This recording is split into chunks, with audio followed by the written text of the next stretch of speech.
Good morning. Happy Friday, everyone. I'm Don Perkins. And I'm Daniel Drake with Long Beach News.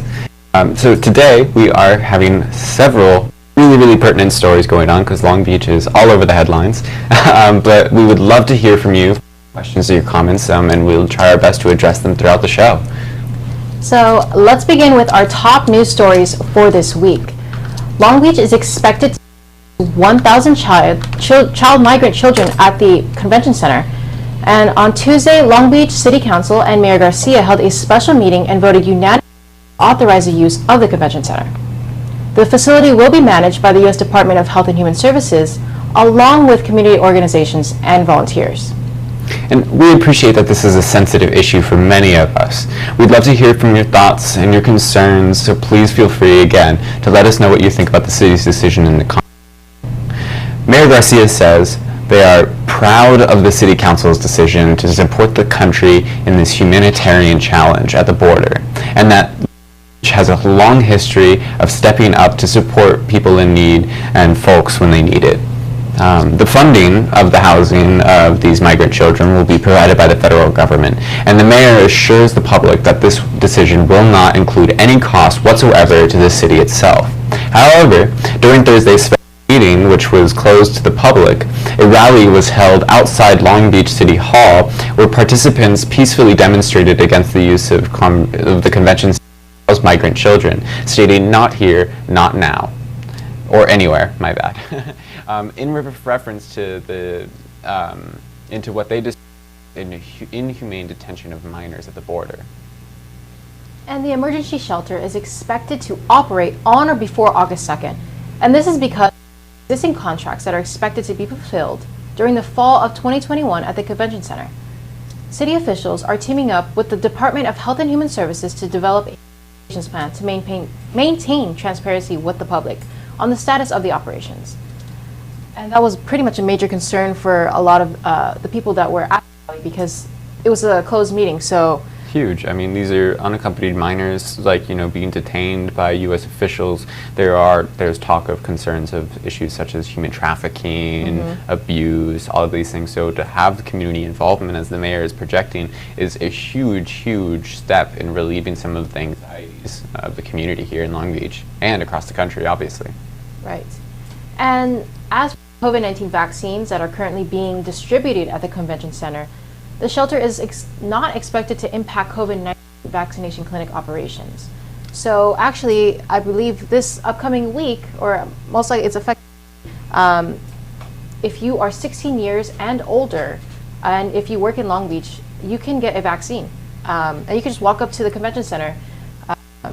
I believe there's about 500 vaccine doses available, and let's say you get there and you aren't able to get the vaccine that day, you right on the spot for an opportunity to get a vaccine. So that's really good. Which is a big deal. This opens the door for so many people here in Long Beach, and really, getting life back to normal, like we've all been, dying to have for the past year and almost a year and a half, right? Right. I'm exaggerating maybe a little bit, but who knows.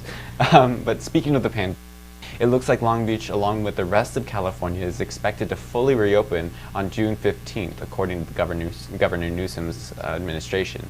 This will give approximately 2 months to prepare for their reopening. It will also allow for citizens to schedule COVID-19 vaccine appointments when California fully reopens, which is super important to be able to, safely reopen fully. Right. And a lot of businesses have been down in the past year due to the pandemic, and it's such a relief to, finally welcome back, customers and just kind of get the groove back into a normal life. So.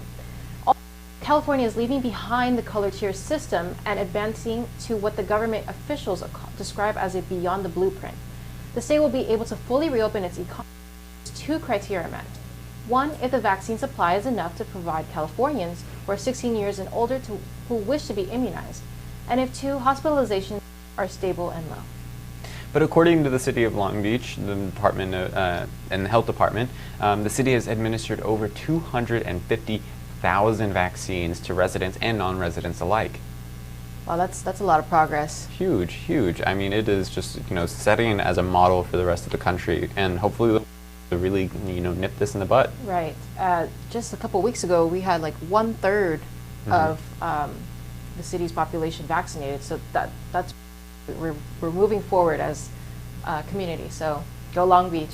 And also, other good news is earlier this week, a 13-year-old girl who had been reported missing now been returned home. The circumstances are still unclear, but the whole city as a whole is relieved to know of her safe homecoming. Which is amazing, because all of our and all of our own viewers have been crucial in participating and reaching out to loved ones and neighbors and community members to reach on this missing girl, who thankfully has finally come home. But in other news, Long Beach also has an exciting alternative to your regular car wash.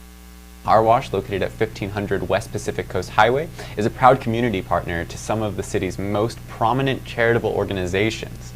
My New Car Wash is leading the way in local philanthropy by directly giving back 20% of its proceeds to charities throughout the city. And some of these charities include Long Beach Polytechnic High School, the police department, the Port of Long Beach, and other organizations that really make a difference in the city. So make sure your whip stays looking fresh and clean, and sign up for My New Car Wash monthly subscription at mynewcarwash.com. I need to get a car wash really bad. You do. It's been a couple weeks. You got to treat your cars right, guys. It's what gets you from point A to point B. But what a week it's been. All this buzz from social media, and it's helping us all stay informed and keep our community safe. It's really important. So if you see anything, news or events going on in your neighborhood, please feel free to call or text us, and that's 562-653-NEWS, 653-6397. But thank you for watching, and please stay safe and enjoy your weekend. We'll see you next week for Live at 11, Local News. I'm Daniel Drake. And I'm Don Perkins, and you are watching Long Beach Local News. Thank you. Have a good one.